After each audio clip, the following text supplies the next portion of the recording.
Hi, this is Marie Rediz of Creations Photography and Design. I'm doing a series of short videos on making selections. The reason most people want to make selections is to change backgrounds or perhaps put it with another picture to make some sort of a composition, or in general just do some manipulation. Anytime you want to isolate parts of an image, you have to make some sort of selection. We're going to start today with easy images. This is about the easiest image you're going to get. In this series of stock photos, many of the stock photo companies like iStock, where this is from, puts things on a white background. Sometimes they'll even have a path with the subjects all cut out. But anything on a white background or on a solid background is pretty easy to select.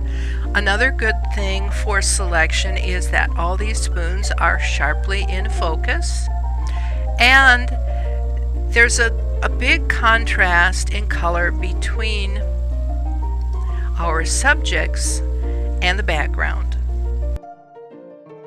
We're looking for subject sharpness, we're looking for a big contrast in color and or sharpness between the subject and the background, and these make pretty easy selections, so we can use some of Photoshop's automated or quick selection tools. Now I'm using the latest version of Photoshop at this moment, which is Photoshop CC 2014 version 5.2, which came out last week. Yours may not be this new. Most of the techniques I'll be using can be done with any version, although there are a couple of images that I'm going to do that will require Photoshop CC 2014 either version. So anyways, when we're talking about really easy stuff, we go first over here, the Magic Wand tool. You notice as I hold down my right mouse key here, I can see that there are two tools under this one panel. For this one, I want the Magic Wand tool. The Magic Wand tool, any tool, if you look up across the top, has what they call an options bar. It lets you choose how the tool is going to work. This says every time we click, we'll get a new selection. This one says every time we'll click, we'll add to the selection that was there. This will subtract from the selection that was there. And this will only select where the two selections overlapped. Now sample size 3x3 or 5x5 works just fine. If you get down to a point sample, that's what it is. You're sampling 1 pixel.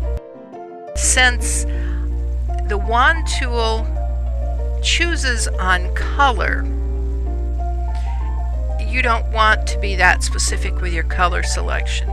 The other thing that will help you increase or decrease your selection is the tolerance.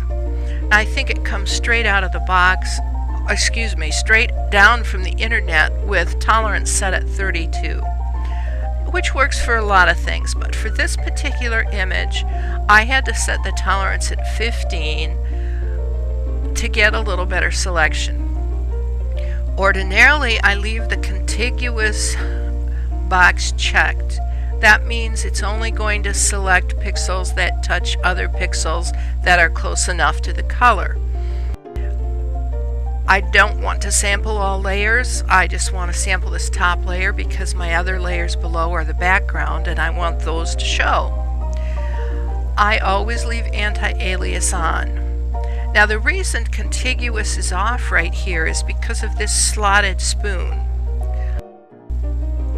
I can be called the lazy photographer, And although I don't like to be called a lazy Photoshopper, I don't like to do any more work than I have to. So if there's an easier way to do something, a more efficient way to do it, that's what I'm going to do. In this case, this is the most efficient way. So I'm just going to click once any place in the white, and our marching ants come up, and you can see that they've selected most of the white out. But you see, we aren't up close to these spoons. And as I zoom in, and to zoom in, I'm going to hold down the Z key and drag diagonally to the bottom right. You can see that these spoons all had a shadow. So I want to get the shadows out of the way because I want to be really up close to these spoons. Now I could go ahead and click here and click this little button to add to the selection, but being the most efficient person that I can be, there's a shortcut to it, and that's holding down the Shift key. You see when I hold down the Shift key that there's a little plus sign that comes on my magic wand, and I can just click here in the shadows, and I have got now pretty much all the shadows taken care of. So that was easy, right? 2 clicks? Well, actually 3. I don't want to forget that third little click. Now all I have to do is make sure the spoon layer is highlighted and come down here to the bottom of my layers panel and click the square donut, as somebody said. It's the add layer mask button. And boom! Oh, this looks awful. The white is still there. Well, actually, that's because I had the white selected. Now there's 2 fixes for this. Let's go back a little bit in time, and the go back button is Control or Command Z, and the go back more than once is Control or Command Z with Option or Alt key down. So here we went back one step. Here we are with our lovely selections. We can go to select Inverse, and when we add our layer mask, it indeed does get rid of the white instead of the spoons. The other option would have been, whoops, I guess I can't go back as far as I wanted. There we are. When we added that layer mask, oh, never fails when I'm recording. Let's go ahead and select Inverse again, so we have the white selected. Add that layer mask. Now we've selected, we're not showing the spoons, we're showing the background. We could click on this layer mask and do a quick shortcut, Command or Control I, to invert that. So either way, we have to invert it. It's not a mistake if it happens like that. You know 2 ways now to fix it if you didn't select what you wanted. There's only one thing that's a little odd with this picture. We got rid of the shadows, and because there are still some highlights left here and there, perhaps we had better put the shadows back. So we'll go down to the bottom of the layers panel again and click on the FX button to add a layer style, and we're going to select Drop Shadow. Now we knew from before that the light was coming in from the side because all the shadows were on the side. When we make a drop shadow, Photoshop wants to make it darker than like it was in bright sunlight, and these spoons are not in bright sunlight, so we're going to lower the opacity a little bit to make a shadow that would be more like in dim light, and we're also going to blur the edges just a little bit more by bumping the size up to about 7.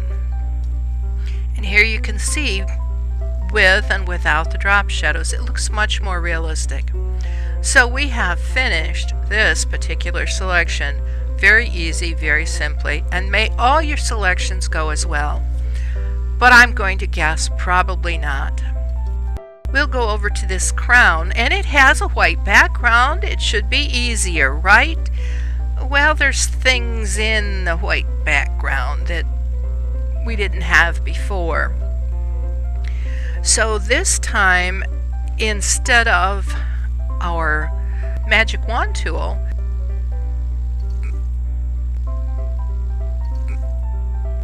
which doesn't get very much, I'm going to deselect, and I'm going to right click over here on the magic wand and change it to the quick selection tool. Now this time I don't know what would be easier to select, the crown or the background. So let's try selecting the crown, and I'm just going to draw around the crown. And it's running very, very slow because my recording takes up more of the memory than Photoshop likes, so it misbehaves. It really is if you're not recording anything much quicker. So I'm just dragging this all the way around the crown and then twiddling my thumbs while we're waiting for it to catch up.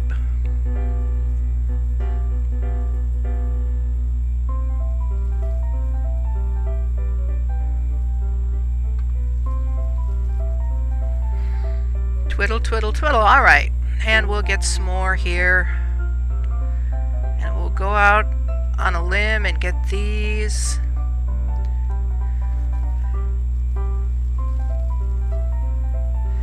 And we'll come down here and get this.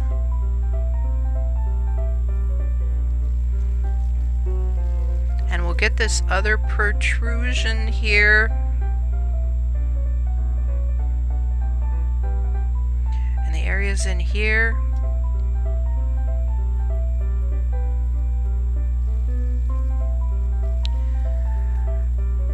And it looks like I went a little far on that, so I'm going to hold down my Alt key to change this plus in the brush to a minus and trim that up a little nicer right there. And then we'll add a little here, and then we need to come up here and add the cross, and hopefully we can get this metal bar across the crown this way. Okay. We can see we didn't get everything. Well, it's kind of hard to work white on white. So Photoshop has different ways for you to view this, to see what's going on. And the easiest way to look at this and make some changes is the quick mask. Before I quick mask, I'm going to Alt click in here and take that away. So what you say is quick mask. Well, quick mask is a way of looking at what you've really picked out. And it's down here, this rectangular donut. And if you hover long enough, eventually it'll say edit in the quick mask mode. So I click that, and everything we've selected now has a color overlay. I believe the default color overlay is red, but sometimes you don't want red. For instance, we have red here in the crown. We don't want red, so I've changed it to blue. And the way I change it to blue is I double click on this, and it gives me my options to change a color. I could pick a lime green. I could do almost anything. I could put it back to the red if I wanted. And my personal preference is to have the selected area colored. It confuses me when I have the masked off area covered. So here we go. We have it quick masked now, and we can zoom in. And again, we zoom in by holding down the Z key and dragging diagonally to the lower right. Now I'm going to grab a brush. I can make my brush larger or smaller with the right and left bracket keys. The right bracket as I tap makes it larger. The left bracket as I tap makes it smaller. On a Mac, I can hold down my Control Option key and slide left to make it bigger, Now slide right to make it bigger and left to make it smaller. On a PC, you have to have at least one more key down. It may be the right mouse button, but I don't have a PC, so I can't check. Anyways, if we see we can paint in black or white, and if we're painting in black, we're adding this color layer. So the parts that I missed earlier, I can add back by painting. Whoops, went too far. Well, there's two things we can do. Control Z to undo it, or we could switch to the white color and paint it back out. And to switch to the white color, I would simply tap, I could click the double-headed right angle arrow, or I could tap the X key. Me, I like the X key, so I'll make my brush a little bit smaller and use white to get this out, and tap the X key, get my black brush back, and get the areas that I missed. Now, one of the reasons that made this more difficult to select is because out here on the edges, away from the center, the edges are blurry. That tells me that the photographer who did this used a shallow depth of field, and only the stuff that's closest to the camera is in focus, and anything that's away is a little farther out and is not in focus. Now here I'm going to use another shortcut trick to make some straight lines as I move down. Here, I'm not very good at doing straight lines with my mouse, and I can't use my tablet and stylus if I have my microphone on, so I have to cheat my way around it. Now, I'm making sure that my hardness is at 100%, so the exact edge of my brush is the edge that we'll start painting. I'm going to click, and then I'm going to shift click, and it'll make either a short or a long straight line. Now this is kind of curvy, so I'm making short clicks, and then I'm going to go back to my regular brush.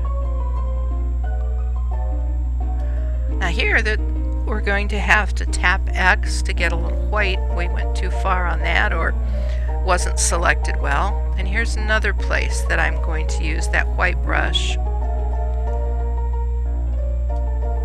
And then I'll tap X to get back to what I'm doing with selecting here.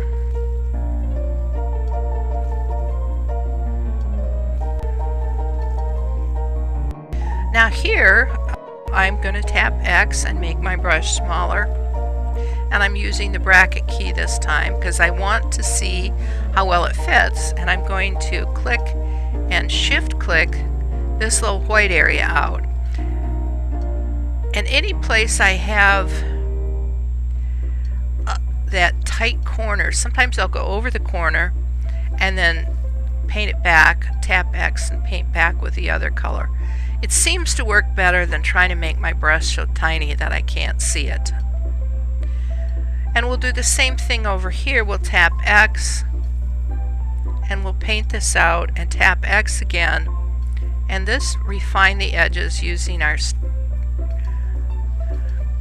shift click to get those nice straight edges back. Okay, make my brush a little bit bigger.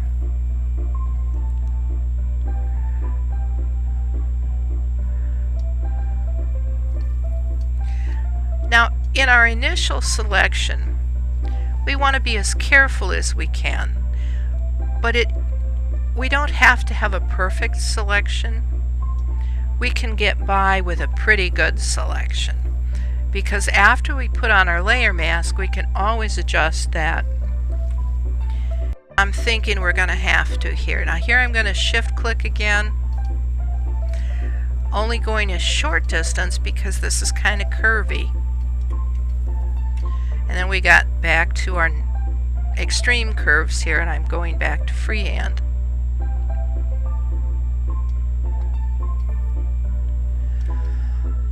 And I hope this isn't too tedious watching me paint. The first 3 times I selected this, it made a much better selection, and I didn't have to do all this refining. But you know, once you're live on television or live on recordings, you're stuck with what you've got. Okay, here's another place where I'm going to go ahead and do my click, shift click for a nice straight line. I believe this is crowned, so I'll put that back in.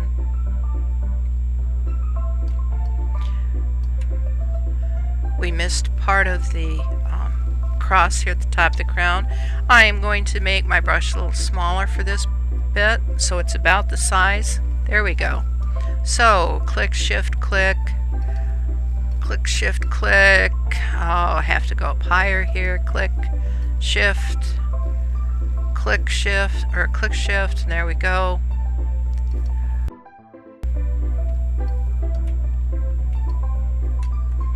And then I can get a little bit bigger to do some of this freehand work.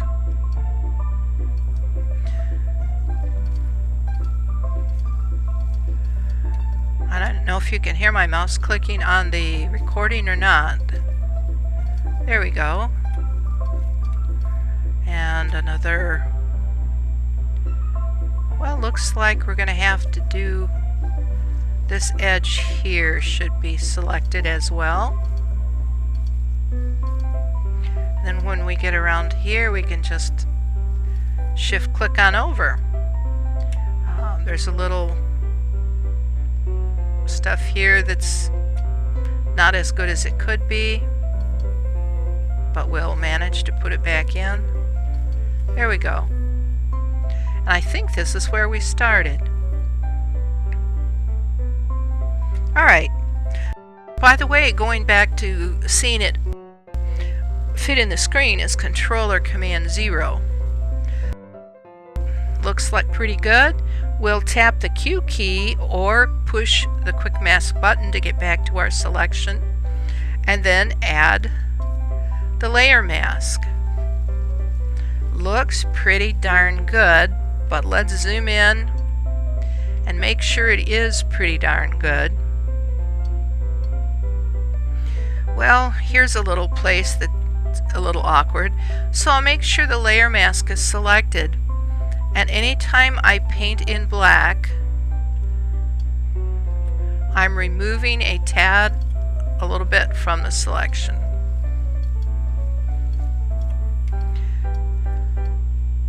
And here's another place we over just a little bit, so I'm going to click, shift click. Here we got another one. Looks, this time I need to paint in white because I need to add just a little bit to this one. Click and shift click.